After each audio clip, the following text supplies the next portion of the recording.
TB एक संक्रामक बीमारी है जो व्यक्तियों को दूसरे व्यक्ति से उसके सांस के थ्रू हो सकता है, फ्लूइड एक्सचेंज करने से हो सकता है या साथ रहने में भी बहुत आसानी से हो सकता है। ये एक बैक्टीरियल इन्फेक्शन की बीमारी है जिसमें फेफड़ों में एक खास प्रकार की बैक्टीरिया जिसे माइकोबैक्टीरियम ट्यूबरक्यूलोसिस कहते हैं उससे ये प्रभावित हो जाता है। चलिए ढंग से जानते हैं कि ये टीबी जिसे ट्यूबरक्यूलोसिस कहते हैं वो होता कैसे है। देखिए, अगर कोई व्यक्ति ट्यूबरक्यूलोसिस की बीमारी से पीड़ित है और वो कैसे हो सकता है, ऐसे हो सकता है कि हवा में मौजूद ये ट्यूबरक्यूलोसिस की बैक्टीरिया जिसे माइकोबैक्टीरियम ट्यूबरक्यूलोसिस कहते हैं वो हमेशा से ही हवा में मौजूद होते ही हैं। जिन व्यक्तियों की इम्यून सिस्टम बहुत ज्यादा कमजोर हो जाता है उन व्यक्तियों के अंदर इनहेल होकर ये बैक्टीरिया इम्यून को एस्केप करके एक्टिव हो जाते हैं और उनके फेफड़ों को कमजोर करना शुरू कर देते हैं। अब अगर मान लो कोई व्यक्ति को टीबी था और आप उसके पास जाते हो, उसके मुंह से निकलने वाले छोटे छोटे ड्रॉपलेट्स जो कि फेफड़ों से निकलते हैं उसके अंदर तो ये माइकोबैक्टीरियम ट्यूबरक्यूलोसिस का बैक्टीरिया तो मौजूद होगा ही। अगर वो किसी कारण से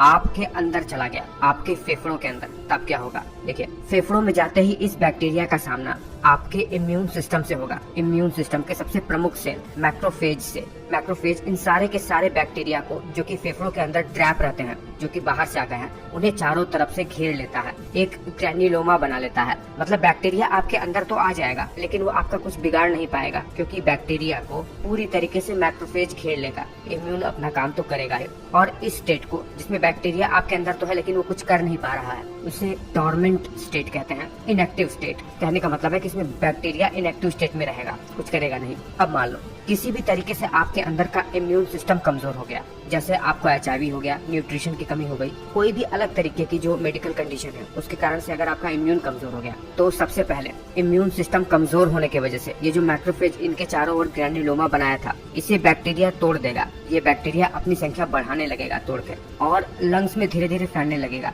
लंग्स के आसपास के सेल्स को ये मारना शुरू कर देगा। उसके फंक्शन में कमी आने लगेगी लंग्स के। होता यह है कि इसके कारण से लंग्स में कई छोटे छोटे, बिल्कुल छोटे छोटे दाने की तरह ट्यूबरकल्स बनना स्टार्ट हो जाते हैं इस बैक्टीरिया की वजह से, जो कि लंग्स के फंक्शन को बहुत ज्यादा अफेक्ट करते हैं। व्यक्ति को सांस लेने में दिक्कत होने लगती है, कफिंग में ब्लड आना शुरू हो जाता है और भी बहुत सारे कॉम्प्लिकेशंस देखने को मिलते हैं। इसमें इलाज नहीं हुआ तो व्यक्ति की सीवियर कंडीशन में मौत भी हो जाती है। वैसे आपको बता दें कि टीबी के इनएक्टिव स्टेट से एक्टिव स्टेट होने के चांसेस केवल और केवल 5 से 10% ही होते हैं। अगर आपका इम्यून मजबूत है तो आपको ये बीमारी नहीं होगा। वैसे इसका इलाज संभव है, बहुत ही आसानी से इसका इलाज हो सकता है। लगभग 6 महीने से 1 साल तक इसकी दवा चलती है डॉक्टर के प्रिस्क्रिप्शन के अनुसार, तो घबराने की कोई बात नहीं है। कुछ एंटीबायोटिक्स इसको पूरी तरीके से सही कर देंगे और अपने इम्यून को हमेशा स्वस्थ बनाए रखिए। एक्सरसाइज कीजिए, पानी पीजिए, हरी सब्जियां खाइए, ग्रीन लीफी सब्जियां वगैरह, आपका इलाज बहुत ही आसानी से हो सकता है। खैर, ऐसा भी देखा गया है कि लंग्स से ये इन्फेक्शन बाकी के और ऑर्गन में भी स्प्रेड होना शुरू हो जाता है जब कंडीशन बहुत ज्यादा सीवियर हो जाती है और इलाज नहीं होता है तब।